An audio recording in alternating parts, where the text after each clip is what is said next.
satisfação que nós vamos começar aqui o nosso projeto O de Casa. Nesse dia nós teremos como temática cinema. E aqui do meu lado está o nosso amigo Tiago Rocha, cineasta feirense, que vai falar um pouco sobre sua trajetória, e vocês, que são nossos convidados, irão também participar e integrar um pouco com a gente essa conversa sobre cinema.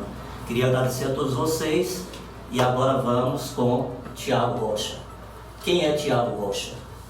Tiago Rocha é um feirense de 28 anos, nascido e criado aqui nessa cidade e que, de uma certa forma, saiu aí pelo mundo à procura de um sonho, né, de contar histórias para as pessoas. E Tiago é uma pessoa sonhadora, batalhadora e que entende que o lugar de onde a gente vem não determina onde a gente vai chegar. É exatamente isso, né? Que você tem uma história, né, de vida na nossa cidade, porque assim, você é de um bairro que é o Santo Antônio dos Prazeres, né, que é tido como um bairro, né, periférico, e que muitas vezes os jovens se desviam para outro caminho. E em se tratando da história de Tiago, ele tomou uma proporção totalmente diferente. Eu queria saber como foi a tua criação, né? Como é essa relação com seus pais? Quais foram os valores que eles te ensinaram? Então, eu venho de uma família muito simples, né? Meu pai é pedreiro e minha mãe doméstica. Eu sou o filho mais novo, né? Então, eu tenho uma irmã e um irmão. E a gente sempre teve uma infância muito complicada a nível financeiro, né? A gente era uma família bem estruturada a níveis emocionais e de criação mesmo, mas a gente passou por várias fases assim de falta de alimento, de falta de vestimenta, né? Eu dormi num berço até 9 anos de idade e eu dormi ainda na cozinha também, e várias coisas assim que a gente passava, né, para conseguir se manter, né? E eu lembro que meus pais sempre ensinaram muito pra gente sobre dignidade, sobre honestidade, sobre fé também. Tem uma experiência da minha infância que marcou assim muito a minha vida, que teve um dia, foi uma Páscoa, e nesse dia meu pai não tinha conseguido, ele estava desempregado, não tinha conseguido nenhum trabalho na área mesmo, né, de nenhum serviço. Minha mãe também tinha sido dispensada da casa que ela trabalhava, e aí a gente estava na nossa casa tendo uma reunião, né? E aí, minha família é uma família muito musical, então meu irmão toca, minha irmã canta, e aí a gente sempre cantava, né, músicas de manhã, se reunia assim. A gente estava nessa reunião, e nesse dia a gente não tinha nada para comer. E aí eu lembro que minha família também tem uma religiosidade muito forte, né, e a gente também aprendeu muito sobre crer em Deus, e a gente estava nessa reunião, e daqui a pouco a gente ouve uma buzina de um carro, né, na frente da nossa casa. E a gente, nesse exato momento, meu pai estava falando, cada um vai fazer um pedido de oração, que é o que vocês querem para esse dia de Páscoa. E aí eu lembro que o meu pedido de oração foi um ovo de chocolate. E foi engraçado que quando o carro tocou a buzina na frente da casa, a gente ficou meio curioso, porque a gente morava já no final mesmo do Santo Antônio dos Prazeres, então na época era só fazenda mesmo, a gente não tinha nenhum amigo assim, tinha carro assim da família, né? Aí quando minha mãe saiu, aí quem abriu a porta do carro foi uma senhora que minha mãe trabalhava na casa dela. E ela falou, eu tava no supermercado fazendo uma feira e bateu um negócio assim em mim, falou assim, faz uma feira pra Lúcia também. E abriu a porta-mala do carro e veio 3 caixas com cestas básicas. E dentro da caixa tinha o ovo da Páscoa.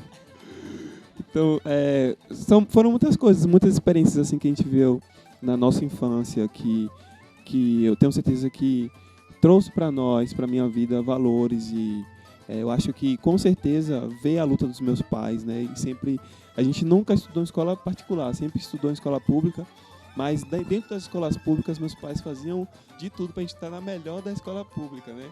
Mesmo que a gente ia para tinha que pagar o transporte, né, para ir aqui para o centro da cidade para estudar, mas eles sempre falavam, estude, que se você se esforçar, você vai ser alguém na vida.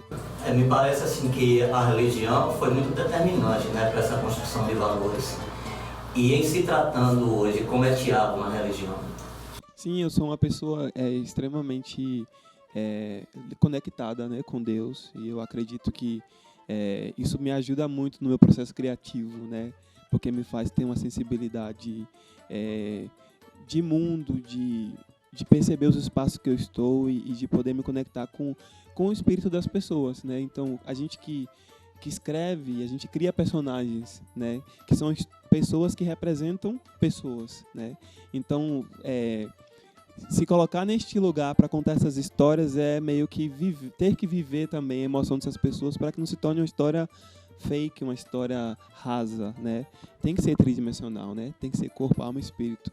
Então, eu sinto que essa minha conexão com Deus me ajuda muito na minha forma de me comunicar com o mundo, na minha forma de contar as minhas histórias e na minha forma de ver as coisas que podem ser possíveis, né, na vida. É interessante uma coisa que você fala, né, quando seu pai fala exatamente a questão da educação, da necessidade do estudo, né? E você foi um menino, né, que aprendeu cedo a lidar com a relação com a outra língua, né? Fala aí pra gente como foi que tudo aconteceu. Você hoje formado em letras com inglês, né, fala fluentemente, né? Conta aí um pouco da sua história com essa relação com a língua inglesa. O inglês sempre foi minha paixão, assim, eu queria muito falar inglês, muito mesmo. E ao mesmo tempo que eu queria muito, eu tinha muito pouco recurso para poder estudar, né? E eu lembro que eu falei, meu pai, eu quero fazer um curso de inglês. Filho, a gente não tem condição nem de pagar uma escola para você, que dirá botar você no curso de inglês. E aí eu coloquei uma coisa na minha cabeça, eu vou aprender só. Então foi o que eu fiz, eu comecei a pedir livros de inglês, qualquer pessoa que tivesse um livro de inglês em casa, velho ou que não usasse, me dava. E aí eu pedia, por favor, me dá revista, o que você tiver de inglês. E aí eu comecei a juntar meio que uma biblioteca, e eu tinha essas metas semanais de memorizar 20 palavras toda semana. E aí eu fazia de tudo para memorizar essas palavras, até os objetos na casa eu escrevia o nome dos objetos e colava, minha mãe ficava... Os visitas vão chegar aqui e vai ver tudo esses papéis aí. E eu fazia esses projetos, depois eu falei, já que eu aprendi muitas palavras, agora eu quero aprender a estruturar, fazer uma frase no presente, uma frase no passado, uma frase no futuro. E eu comecei a estudar diariamente, horas, as regras gramaticais das construções das frases. Só que eu não sabia se eu estava falando certo, porque eu não tinha acesso ao áudio, não tinha nem CD nem fita. Então, minha pronúncia com certeza era bem diferente do que seria o correto, né? Então, eu consegui, depois de um tempo, algumas fitas, aquelas fitinhas brancas daqueles cursos de inglês britânico ainda, e comecei a ouvir essas fitas. Eu depois tive contato com aqueles CDs também, e aí eu fui desenvolvendo. Coincidentemente, meus pais eram de uma igreja que os pastores eram norte-americanos. Então, na minha infância, foi sempre rodeado de pessoas falando inglês, assim. Então, eu era muito novinho ainda. Quando eles voltaram para os Estados Unidos, eu tinha 7 anos. Mas, de certa forma, com certeza, isso me influenciou também, né? Para querer aprender a falar a língua. Então, o que aconteceu foi que eles voltaram para os Estados Unidos, mas todo ano eles enviavam uma equipe de 50 americanos para a feira para fazer trabalho social. E aí, eu comecei a viajar com eles para passar esses 15 dias. E aí foi o que eu precisava para praticar, né? E como na época eu era adolescente, vinha muitos adolescentes, então eu me sentia como se estivesse no intercâmbio fora do Brasil e era muito bom. E isso me ajudou a desenvolver a língua, eu virei intérprete e depois eu entrei no curso de letras com inglês, né? Na expectativa de conseguir uma bolsa de intercâmbio para estudar no exterior.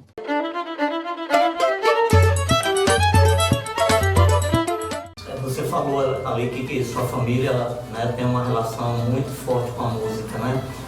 Tiago tem alguma especificidade, assim, de algum músico nacional? Como era a sua... A gente ouvia muita música clássica do gospel, então a gente cresceu ouvindo esses discos de vinil. E meu pai, meus pais se conheceram num coral, né, da igreja. Então, meu pai, ele era solista do coral. Então, a gente cresce assistindo as cantatas da Páscoa de Natal e ele sempre solando, fazendo personagens de teatro musical. E ele tem essa voz grave, presente, né? Então, a gente ouvia muitos cantores desse nível, desse barítonos, muitos cantores tenores também, e com vozes bem expressivas, né? Embora eu gostasse muito de música norte-americana também, mas a minha infância foi ouvindo música clássica gospel. Já que a gente está aqui batendo um papozinho, falando sobre cinema, falando sobre música, né? Sara, você gostaria de ouvir agora uma musiquinha? Com certeza. Então, Karen Mendes, Arquimedes Nascimento aqui presentes.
Como é fazer cinema na Bahia, especificamente em Feira de Santana? É uma prática realmente desafiadora. Primeiro porque a gente não está num ambiente onde a gente tem muitos profissionais que tendem a trabalhar com ficção. A gente tem profissionais da área do audiovisual que trabalham com documentário, a gente tem bastante profissionais que trabalham com publicidade e propaganda, que são linguagens que comunicam, dialogam com o audiovisual, mas ficção em si eu ainda sinto falta. E às vezes quando eu falo isso, algumas pessoas que trabalham no meio audiovisual se sentem, mas você está me desfazendo de mim. Não é isso. É porque quando você estuda um gênero específico dentro da linguagem, você se apropria da técnica para isso. E aí você aprimora essa técnica. Então, às vezes eu me sinto só em alguns momentos, quando eu preciso ter um feedback de uma pessoa para mostrar uma coisinha da produção, por exemplo, para tirar uma dúvida. Tinha uma cena no filme que eu tive essa ideia meio mirabolante, que eu queria que descesse em tela. Eu queria conseguir comprar um tecido que ele projeta uma imagem que o Datashow projeta uma imagem nele, e aí fica como se fosse um holograma, né? Existe esse tecido. Eu sei que eu vi lá nos Estados Unidos, aí a gente acabou não conseguindo ter acesso a esse tecido. E aí eu tentei entrar em contato com outros amigos do audiovisual, e eu falei, olha, eu tenho essa cena desse jeito. Que dica você me daria para eu tentar iluminar essa cena? Eu quero criar um espelho de água no chão e eu quero que seja tudo preto e a gente só veja o corpo dos atores e o reflexo deles na água, mas seja num espaço totalmente escuro. Por exemplo, essa era uma dificuldade técnica de como iluminar essa cena, por exemplo. E eu percebia que as pessoas não sabiam como me ajudar, né? Então acabou que eu fui para o lugar e a gente demorou horas para tentar descobrir qual era o lugar que a luz tinha que ficar. A cena ficou linda, mas às vezes é complicado nesse sentido. E é difícil também porque as pessoas, quando você fala, vou fazer um filme, aí você vai pedir um patrocínio, aí, que filme? Não tem como ajudar, não. Elas não dão crédito, muita gente, a cidade não dá crédito. Começou a sair as matérias sobre o filme, aí o povo, é a vingança do motoboy. Nada contra, porque é uma linguagem também, e foi uma expressão, né? E foi um sucesso, né? Ninguém pode negar. Eu acho que faz parte da cultura da cidade, né? Então, mas eu não queria que as pessoas afiliassem meu trabalho a uma outra produção como se fosse a continuidade de algo que já foi feito. O tempo desse projeto ocorreu. Agora tem outras pessoas criando outras histórias, com outras formas de contar a história. Então, eu acho que conscientizar as pessoas ou fazer as pessoas dar crédito para você, de fato, é meio complicado, né? E também, claro que a gente não pode deixar de falar da ausência de políticas públicas que tragam esse tipo de incentivo. Porque existe uma coisa extremamente contraditória, né? Nenhum desses editais, né? Não sei se eu posso falar, né? Mas existe, porque como é que você oferece 18 mil para o audiovisual e você oferece 25 mil para a gravação de um CD, por exemplo? Se o audiovisual engloba fotografia, som, mixagem, é uma arte que envolve muitas outras artes, entendeu? Então, acho que esse valor de 18 mil é muito irrisório, né? Para você produzir algo. Aumentou para 20 mil. Ainda é irrisório, né? Uma coisa boa é que com o novo formato digital, houve uma democratização do audiovisual, onde crianças podem produzir já com celular ou com a câmera, né? Você tem acesso aos valores dos equipamentos, não são tão caros quanto se era produzir para película, né? Então isso faz com que mais pessoas no interior do estado também possam ter esse acesso a esse tipo de produção. E eu gravei com câmeras, não são câmeras que se rodam filmes internacionais, por exemplo, né? Alguns filmes de cinema comercial já foram rodados, por exemplo, com a câmera que eu usei para gravar o filme, mas eu entendo que a gente ainda está um pouco atrás, assim, sabe? Tanto com atores também preparados para atuar para cinema, né? A gente tem muitos atores de teatro que vêm fazer o teste para o filme, mas as pessoas elas não conseguem tirar o corpo de ator de teatro. E aí fica caricato. Foi o que aconteceu com A Vingança do Motoboy. Alguns atores eram atores de teatro. Então, por isso que algumas cenas que eram para ser dramáticas se tornaram comédia. Justamente porque a linguagem não foi traduzida para o lugar onde precisava ser.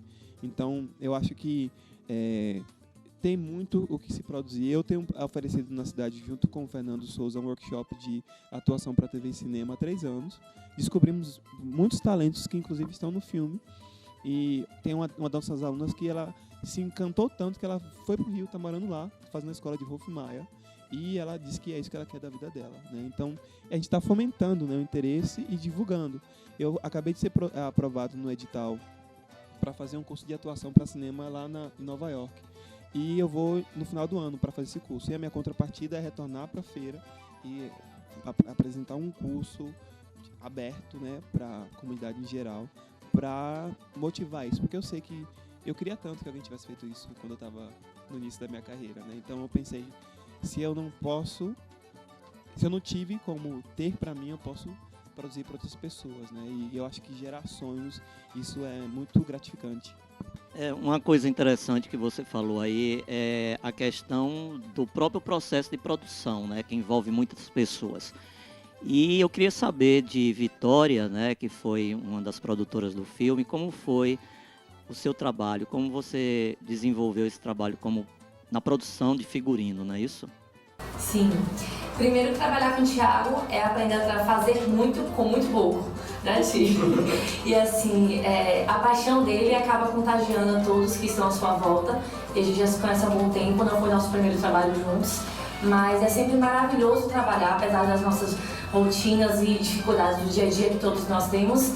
Mas é muito bom porque a gente, primeiro, a proposta de mudar a vida de outras pessoas. E segundo, a questão do sonho. E o sonho é sonho, né? E nós não vivemos sem eles. E trabalhar no Porque Eu Te Amei com o figurino foi um desafio muito grande. Eu não sou da área diretamente de moda, mas ele também acreditou, né, em mim e confiou essa tarefa. E assim, no filme, como ele falou anteriormente, a questão da paleta de cores, da fase dos artistas, dos atores, a Flora teve fases diferentes, então tinha figurino diferente, tinha toda uma indumentária diferente, a Yasmin, a Madalena, então todos os atores passaram por fases. E a gente tinha que criar a identidade dele em cada fase com o figurino também. Não é só a expressão, mas o figurino falava sobre ele e deu a vida a eles. E um desafio muito grande foi trabalhar com a Trindade e a roupa da Trindade, né, do Pai, do Filho e do Espírito Santo, trazendo para estar perto de nós. Eles estavam aqui, eles estão próximos e vestiam como é que a gente vai vestir o Espírito Santo? Meu Deus do céu. Então, você tinha que trabalhar com a ternura, você tinha que trabalhar com a sensibilidade, e foi muito bom, muito difícil, mas foi maravilhoso. E assim, a gente pode ver que o final, o trabalho final ficou assim, maravilhoso, ficou muito bom, porque a gente trabalhava com pessoas que estavam fazendo por amor, né? E o desafio realmente que o Thiago fala, a questão do orçamento em si, que não tinha orçamento, a gente ia trabalhar vamos conseguir, como Deus proverá, e a gente vai indo, e a questão da confiança da cidade em si, né, de pessoas que confiaram no nosso trabalho, confiaram na proposta e nos ajudaram de várias formas possíveis. E a gente deu essa vida, né? As pessoas se identificaram através dos artistas, dos personagens, e foi muito bom. Fala sobre a dificuldade de achar os figurinos que eu queria que você conseguisse ver. Ele projetava, né? Ele desenhava na cabeça dele, eu tinha que entender o projeto, e acho que, né? Então assim, Vitória, vamos fazer a gravação de um sonho, e assim, vai estar no sonho e tal, então tem que ser tal figurino, vai ser em tal lugar, vai estar no meio de um matagal. Eu falei, meu Deus do céu, como a gente vai conseguir fazer esse sonho virar realidade? Mas assim, realmente a preocupação com cada detalhe, com cada cena era assim, maravilhoso, porque você via que tinha um cuidado, você via que a cena do espelho d'água tinha um figurino, tinha tinha que combinar a luz nas roupas, não tinha certas cores de roupas que não poderiam ser usadas. Então realmente a gente aprendeu muito, eu aprendi muito, e Thiago tem muito a ensinar, e com os outros artistas também a gente via e demos vida, né, a esse projeto, e com uma temática tão propícia, tão atual, que é a questão da violência contra a mulher, contra crianças, e na nossa cidade que, como a gente falou, tinha uma identidade, tinha um filme que era o filme único praticamente, né, que o pessoal conhecia, mas enfim, o projeto ficou um projeto muito lindo, difícil, mas se tornou assim muito belo. Eu queria perguntar a Nasce, né, ao Matheus, que ele também participou da produção, né? Qual foi o seu papel realmente nesse processo, né? Então, acabou que eu comecei indo atrás de um papel, fazendo casting para participar do filme, e no final da produção toda eu já tinha meio que 3 coisas ali dentro. Como o Thiago já até falou, no filme ninguém foi só uma coisa. Então você estava ali atuando, mas você também ajudava na produção e tudo mais. Eu acabei entrando, como eu falei, fazendo um teste para um papel. Depois eu acabei entrando na parte de casting, que é aquela comunicação com os atores e tudo mais. E também na parte de marketing, então a social media do filme, administro as redes sociais. Isso me fez receber feedbacks de diversas formas diferentes, porque eu estava ali como ator, então eu tinha expectativa como ator que participou da produção, eu estava ali me comunicando com os atores, então eu recebi o feedback das pessoas que participaram da produção, e eu estava lidando com o público, então eu recebia também o feedback do público da produção, então às vezes eu ficava meio louco assim, porque o povo me parava na rua e falava, e aí, quando é que lança e tudo mais, mas o porquê eu te amei, se eu pudesse resumir uma palavra, seria gratidão, porque eu acho que todo mundo que trabalhou com o Thiago a vida toda vai concordar comigo na questão de que ele tem um olhar muito bom para enxergar potencialidades nas pessoas. Quando eu fiz o teste pro filme que eu te amei, eu não tinha fé que eu ia passar, sabe? Eu fiz e falei, vou fazer aqui um teste, mas não vou passar.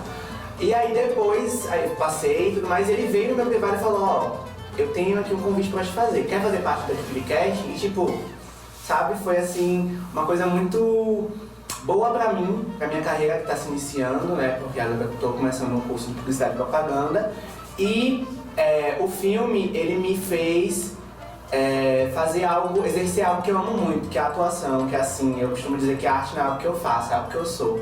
Então, tá ali num espaço, com todo mundo que é sonhador, sonhando e construindo algo pra nossa cidade, sobre a nossa cidade, foi muito gratificante pra mim, eu acho que foi um passo assim, muito grande pra minha carreira, não só no lado artístico, mas também nessa parte das redes sociais, social media e tudo mais. Adriano, eu quando estava conversando com meu irmão, né, depois que eu assisti o filme, eu virei para ele e disse assim, cara, esse filme tem algo muito poético, né?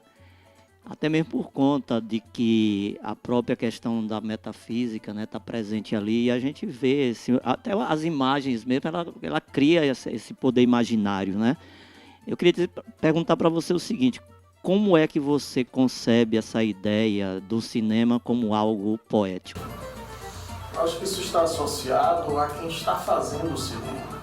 No caso específico do Thiago, eu posso perceber ao longo de toda a fala dele, né, e todo o histórico de vida, que já há uma poesia que está encarnada.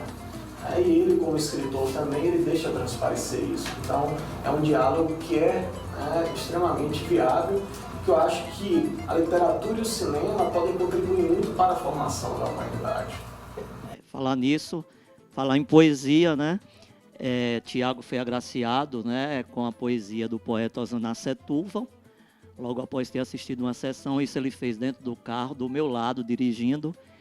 E fazer essa homenagem a Tiago aqui, né, porque a gente está falando de música, está falando de poesia, de cinema. E temos aqui Lucas Galvão, poeta, declamador, estudante de letras, que vai nos agraciar com esse texto. Peço licença aos atores. Mundo de poesias, poemas, escritos, realidades e fantasias. Desejos e vontades versejam transpor imagem e língua em extensos enredos filosóficos.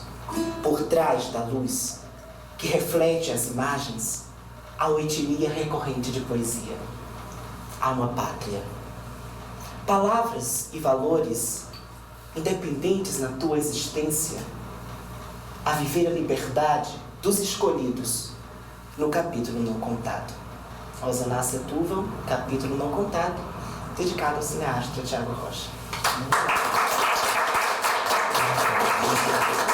Durante a fala de Thiago, e Gilene colocou isso também, ela percebeu, há uma presença muito forte da religião, né? Inclusive ele não falou qual é a religião, eu percebo pelo tom da conversa, né? Então a pergunta que eu faço, Thiago, como é você, enquanto cineasta, né, enquanto artista, você lidar, né, e aí você traz a religião, ou seja, a igreja, né, muito presente na sua formação, mas você também tem a universidade, você também falou da contribuição do espaço acadêmico, as portas que se abriram, a forma como você foi se descobrindo.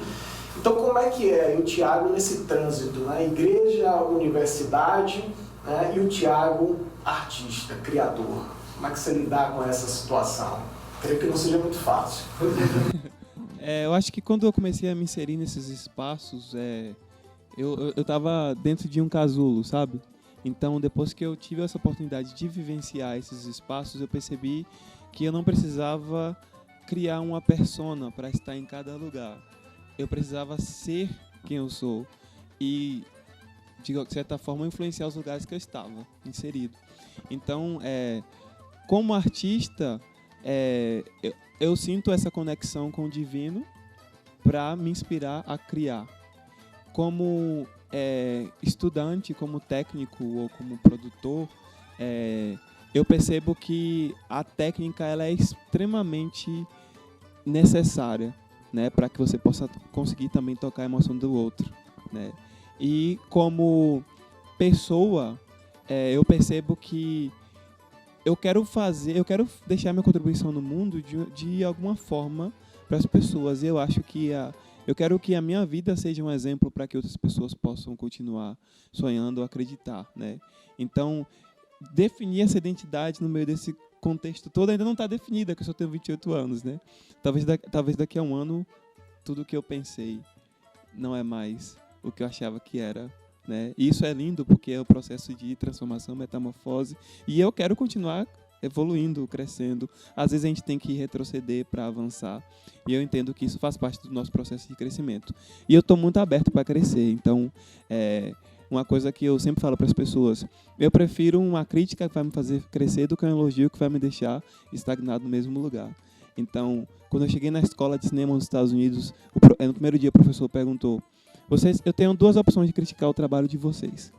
A primeira é dizer que você vai ser o próximo Steven Spielberg, ou a segunda é dizer que seu trabalho é muito ruim, que é melhor você voltar para o seu país e procurar outra coisa da sua vida. E ele perguntou qual é que vocês querem que eu critique seu trabalho. E claro que eu queria a realidade, né? Eu queria saber a opinião dele, mas mesmo assim a opinião dele não ia definir o lugar onde ia chegar, né? Porque opinião existem diversas, né? Mas a gente sabe o que move a gente. Então eu não sei se eu respondi sua pergunta, que foi muito filosófica, né? Eu acho que está além do meu nível de comunicação. Bom, gente, nosso dedinho de prosa está muito bom, né, Tiago? Eu queria que você fechasse esse momento, né, com uma mensagem, né, do que esse momento, né, que está sendo aqui no De Casa, né, atrelado ao seu trabalho como cineasta. O que é que isso representa para você? Nossa, eu estou muito honrado e eu quero agradecer muito pelo convite. Confesso que foi uma surpresa para mim, porque eu não esperava que encontraria tantas pessoas queridas que fizeram parte da minha história. Parece que foi contratado. Eu acho que você entrou lá nos meus registros e aí foi pesquisando, porque isso é muito... É uma surpresa muito grande, né? Talvez você encontrar uma pessoa, mas várias pessoas aqui eu consigo perceber em momentos pontuais na minha vida, né? E eu fico muito contente porque eu só estou no início da minha carreira, entende? E eu sei que eu tenho muito a aprender, mas eu também fico muito contente com o pouco que eu contribuí, já tem sido relevante para a nossa cidade, né? E eu acho que isso é incrível, porque o garoto negro do bairro periférico, que morava na frente da Boca, né, que a maioria dos colegas já, infelizmente, faleceram ou estão presos, que cresceram comigo, pôde trazer uma mensagem para o mundo, né? E o meu mundo é os lugares onde eu habito, né? Então, hoje eu já tive a oportunidade de conhecer 6 países. Isso é pouco ainda para o que eu quero, mas isso para mim é grandioso, sabe? Em cada lugar que eu fui, eu pude contar a minha história. E quando eu vou para os Estados Unidos, eu sou convidado para contar a história de vida em escolas. Eu já fui para várias escolas, high school, elementary school, festivais de arte, igrejas também. E eu conto a trajetória da minha vida e as pessoas elas falam, Tiago, depois que você me falou isso aqui, eu vou sair daqui com vontade de sonhar também e de correr atrás do meu sonho, né? Então, eu quero realmente dizer para você que está em casa, que curtiu esse programa, agradecer por ter ficado aqui conosco, e dizer para você que você é o responsável pela realização daquilo que você imagina na sua vida. E você só não vai realizar aquilo que você não sonhar. Então, se existe uma frase que pode ficar aqui no nosso papo, né, é dizer para você o seguinte: eu não me considero uma pessoa de sorte, né? Eu me considero um cara que correu atrás, né? E às vezes o importante não é chegar lá no topo. O importante é o processo até chegar lá, né? It's the Climb, uma música que eu amo muito, que inclusive tocou na minha formatura. E ela tem uma frase que fala, né? Não importa, não é sobre o quão rápido você chega no topo. O que importa é a escalada, né? Então, vamos continuar, né? Faz um cinema aí, mesmo que seja com 18 mil, 20 mil. Uma hora chega a 1 milhão e a gente faz um filme de nível internacional. Bom, Tiago, eu agradeço a sua participação. Eu vou dar aqui para você vamos dizer assim, um símbolo desse primeiro momento do nosso programa O de Casa, né, que você possa guardar como lembrança. Tem aqui o símbolo e tem o nosso poema, o poema de Setúbal, né, aqui que, como é que eu posso dizer, caracteriza esse processo de criação, né? Então, para mim, é uma honra receber você aqui, que você triunfe cada vez mais, porque você, além de ser essa grande pessoa, né, essa grande cineasta, você tem uma coisa que me move, que é a questão da espiritualidade. Então, gente, vocês aí fiquem ligados no O de Casa. Agradeço a vocês por estarem aqui presentes e até o próximo O de Casa. Vamos fechar agora com Karen Mendes e Arquimedes.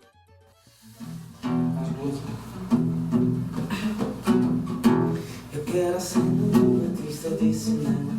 Eu quero ser onde eu possa brilhar. Um beijo desse desejo, eu quero um beijo imenso, onde eu possa me afogar. Eu quero ser um matador das 5 estrelas. Eu quero ser o Bruce Lee do Maranhão, da Patativa do Norte. Eu quero a sorte de um chofé de caminhão. me danar por essa estrada mundo afora, ir embora sem sair do meu lugar. Pra me danar por essa estrada mundo afora, ir embora sem sair do meu lugar. Ser o primeiro, ser o rei, eu quero ser o donzela, a mulher dama, ilusão. Na minha vida tudo vira brincadeira, a matina verdadeira, domingo e televisão. Eu quero um beijo de cinema americano, fechar os olhos, fugir do perigo, matar bandido, prender ladrão. A minha vida vai virar novela. Eu quero amor, eu quero amar, eu quero o amor de Lisbela. Eu quero mais o sertão.